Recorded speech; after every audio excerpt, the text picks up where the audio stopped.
Assalamu alaikum, ahlan wa sahlan. Dans cette vidéo, nous allons voir un concept particulier. Ce qu'on appelle en arabe al-huruf allati tuktabu wa la tuqra.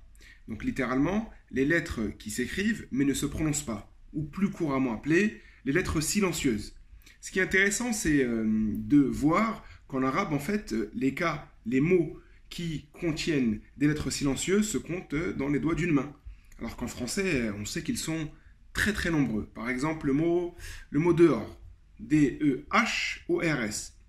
Il contient deux lettres silencieuses, le H et le S. Le mot hôpital, etc., etc. C'est tout de suite, c'est parti. Alors il faut savoir qu'il y a 4 lettres silencieuses. D'abord le waw, donc la lettre waw. Ensuite le alif. Ensuite ce qu'on appelle hamzatul wasl. Et pour terminer, le lem de lam shamsiyya. Alors commençons par le waw. Donc le waw sera une lettre silencieuse, par exemple dans les mots suivants. Le prénom Amr. Donc Amr. À ne pas confondre avec Omar. Donc Amr, il s'écrit à Aïn, Mim, Ra, et ensuite le waw. C'est pour ça que dans certains pays, on peut entendre Amrou. Amrou. Donc voilà, il s'écrit Amrou, mais il se prononce Amr. Ensuite, on a par exemple le mot Ulaika. Ulaika, donc Ismul Ishar lil Ba'id, c'est un pronom démonstratif pour désigner quelque chose qui est loin. Ulaika, d'accord, et en plus au pluriel. Et donc Ulaika, il se prononce Ulaika, par contre, il s'écrit Ulaika. Et pour terminer, un troisième exemple, on a Oulu. Ulul albab, par exemple l'expression Ulul albab, donc les doués de raison. Et donc Oulou, il s'écrit Oulou. Donc il y a bien un waw qui s'écrit mais ne se prononce pas. Ensuite on a ce qu'on appelle hamzatul wasl. Donc hamzatul wasl c'est l'attaque vocalique. A ou I. Mais sans le signe du hamza. Par exemple dans l'impératif, lorsqu'on dit ijlis. Ijlis donc assis-toi. Ijlis, ici, on l'entend bien, donc il s'écrit, la hamza de wasl, ijlis. Mais si je dis udkhul wajlis, udkhul wajlis, je fais la liaison, et donc udkhul wajlis, wajlis, donc ici, hamzatul wasl ne s'écrira mais ne se prononcera pas. On continue avec le alif de l'article défini, le alif wal lam. Par exemple, si je dis at-tuffahatu ladhizatun. Donc la pomme est délicieuse.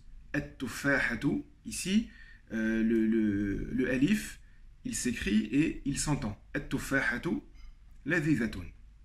Par contre, si je dis ma tuffahatu ladhizatun, la pomme n'est pas délicieuse. Ma tuffahatu, donc ma tuffahatu, je fais la liaison. Et donc ici, le alif s'écrit mais ne se prononce pas. Un autre exemple pour le alif. Si je dis ijlisu, donc ijlisu, c'est asseyez-vous à l'impératif mais pluriel. Ijlisu, on entend à l'oreille que ça termine par un waw, on vient prolonger ici ijlisu. Par contre, à l'écrit, il y a bien un alif. Ijlisu, waw, et à la fin, alif. Donc encore un exemple d'un alif qui s'écrit mais ne se prononce pas. Et enfin, pour terminer, le lem du alif wal lam, de l'article défini. Et dans un cas précis, c'est si la lettre qui suit l'article défini est une lettre dite solaire. Harfun shamsi. Par exemple, si je dis ash-shams. Ash-shams, ici je prononce le premier alif, et ensuite je dis ash-shams. Je ne dis pas al-shams, c'est un peu trop lourd. Ar-rajul, par exemple, l'homme. Et ash-shams, vous l'aurez entendu et compris, c'est le soleil. As-sabah, le matin. As-sabah, et je ne dis pas el-sabah. D'accord? Donc voilà. On récapitule, on a cité 4 cas où les lettres vont s'écrire mais pas se prononcer. On a commencé par le waw, ensuite le alif, ensuite ce qu'on appelle hamzatul wasl, et puis le lam du alif wal lam avec des huruf shamsiyya.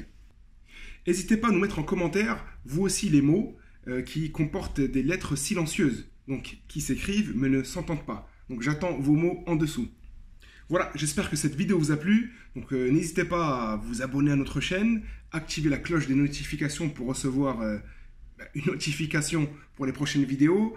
Rejoignez-nous aussi sur Facebook, sur Instagram. Et je vous dis à très bientôt pour une prochaine vidéo. Assalamu alaikum.